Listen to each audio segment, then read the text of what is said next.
How LILI christening became another royal battle. Meghan and Harry were demanding too much on royal christenings are the simplest, joyous of ceremonies.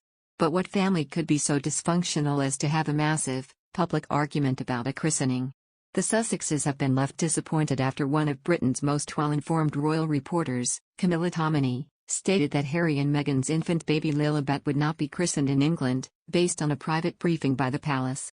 She said that a palace source had told her, "There will not be a christening in the UK, it is not happening," with a second source suggesting it was highly unlikely baby Lilibet would be christened at Windsor as her brother was.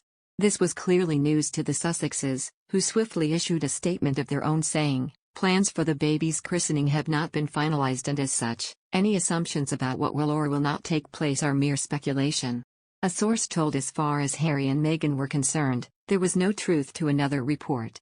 Once again, the Sussexes and the Windsors are back in the trenches, each with their own very different versions of reality. There are certain practical matters, of course, to do with diaries, the Queen's plans for Christmas at Sandringham, COVID vaccination and bringing children from LA to London, Morton told the Daily Beast. But as well as all those factors, there is also clearly a lack of communication between the two parties, brought about by distance and by what has happened over the past year. There is a basic lack of trust on both sides.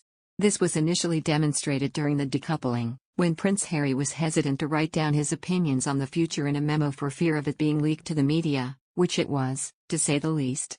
That sparked resentment, leading to the circumstance where he and Meghan made their own statement, giving the Queen only 10 minutes' notice. So it would be naive to say there wasn't already an absence of trust between the various parties. Harry told several people that they want to have LILI christened at Windsor, just like her brother. Over the summer, the issue was batted around occasionally in public debate.